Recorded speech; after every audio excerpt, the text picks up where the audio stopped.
All right, thank you so much. Man, they have got y'all close. I like it.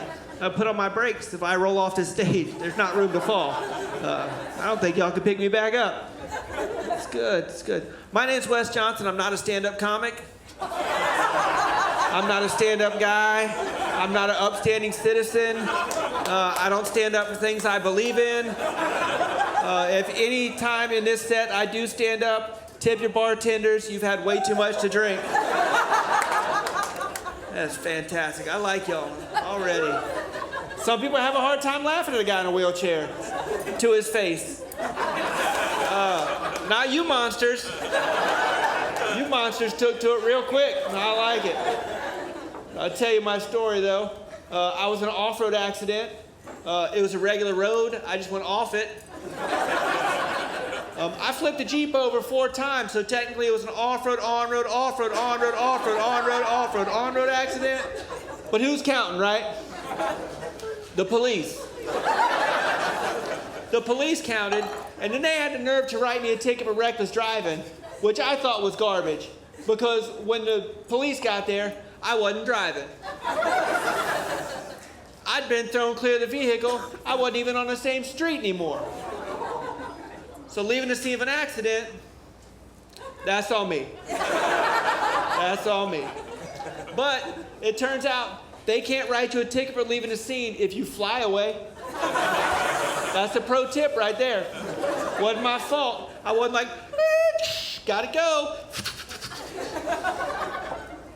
The accident left me paralyzed with a broken neck and no feeling from about here down, which turns out is good for comedy, because if you don't laugh at my jokes, you can only hurt my feelings from here up. It's like a 75% chance if you don't laugh, I won't care. In a chair, don't care. That's my motto. They life flighted me from where I was to a hospital that was like 100 miles away because it had a trauma center. Which, if you ever are in a life flight and you wake up halfway and they're serving peanuts, you are messed up. Like, I woke up halfway and they were showing a movie. It's rough. I'm doing great now, though. I'm doing good. I started driving again. No, this side got it. This side, that was the right response. A couple of woos over here and some keys jingling in the back. That's the right response. As a courtesy to y'all, I'm going to stick around for about 15 minutes after the show to let y'all get a head start. I'm not saying you have to leave right away, but I wouldn't dolly, you know? Doing good now. I wanted to get another Jeep. Like, I love my Jeep so much, I just found myself, like, defending it. Like, we were in a bad relationship. Like, it wasn't the Jeep's fault that he did this to me. Sometimes I just grind his gears, he loses control, you know. There's something about a Jeep that you just can't explain, unless you've been in one. Like, anybody here drive a Jeep? All right, well, they're a death trap. Yeah, no one's going to answer now. They're like, but there's like a sense of freedom you get driving a Jeep. Like, there's like sense of freedom. There's nothing holding you back. You got the wind going through your hair. And that's just being ejected from one. Like, you're not going to get that being thrown out of a Prius, you know? You might get 90 miles to the gallon, but Jeep has ejection technology built into it. You can get thrown out the front. You can get thrown out the back. Heck, take the doors off. You can get thrown out of either side, you know? So I wanted another one. But my wife and my mother were like, no way. And they're like, you know, you learn real fast in a wheelchair. You don't bite the hand that put your pants on, so. What I did get was a sweet minivan.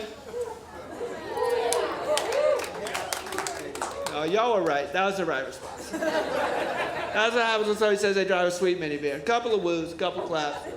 It is sweet, though. It's got hydraulics on it. They lower it down so the ramp can come out. But that's still hydraulics. It doesn't have a front seat.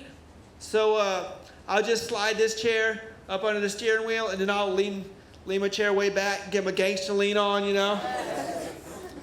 Takes a lot of confidence to gang steal in a minivan, but I got that handy swagger, baby. You know what I mean? It's so sweet, somebody stole it. Yeah. Back up a tick. It doesn't have a front seat. Which means somebody stole it standing up. And that's the ultimate insult to a guy in a wheelchair. You're gonna steal a handicap van and then use your good legs to do it? There's a special place for people like that. It's called Jacksonville, Florida. Yeah. They got me good. They got me.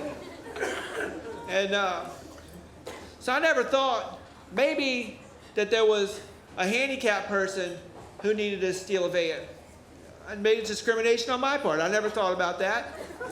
Maybe there's some kind of handicap crime they needed to commit. First rule about handicap crime is you don't use your own van to do it. Everybody knows that. But I was wrong. It was 2 regular people. That's what I call y'all with your good legs, regular people. And they used the van to rob an appliance store. Now, I don't know if they wanted to rob an appliance store and were like, we should steal a van with a ramp on it, or if they just stole a van and noticed it had a ramp on it and were like, you know, we can fit a washer and dryer in the back of this thing. But whatever it was, it had been working for them, because when the police caught them, in the back there was a washer and dryer, and underneath the passenger seat was a bag with $1,000 in it. Which I told the police, thank God they didn't find my money. That's right, where I keep it. You can't trust people these days. You gotta hide your money around here. You know? So I can't even be mad that they stole my van, because they didn't steal it. They rented it for $1,000, which is a business I'm glad to be in. It's my new hustle, Wes Johnson's handicap van rentals.